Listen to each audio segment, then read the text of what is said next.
फूलवा फूली गई ना, कवन फूल छितराई गई ना।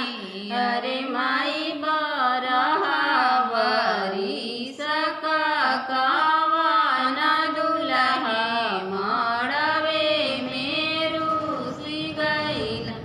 अरे माई बरहा बरिस कवन दुल्हा मड़वे में रुसी गई ना।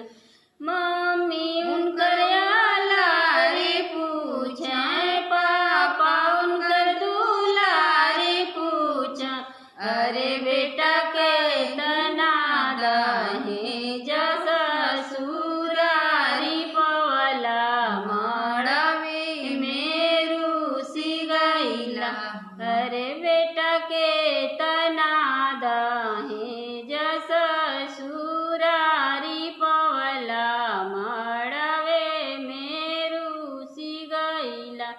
1,00,000 रुपया पवली, सोने का सिकड़िया पवली।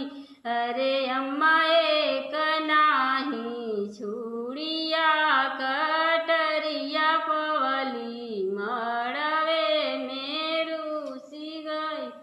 अरे अम्मा एक नाही छुड़िया कटरिया पवली मड़वे में रुसी गई।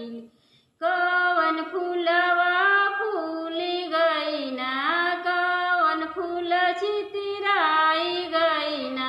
अहो अम्मा बरहा बरिस कवन दुल्हा मड़वे में रुसी गई ना। अहो अम्मा बरहा बरिस कवन दुल्हा मड़वे में रुसी गई ना। चाची उनकर लारी पूछे, चाचा उनकर दुलारे पूछा। अरे बेटा के तना दहेज ससुरारी पवला मड़वे में रुसी गईला। अरे बेटा के तना दहेज ससुरारी पवला मड़वे में रुसी गईला। 1,00,000 रुपया पवली, सोने का सिकड़िया पवली।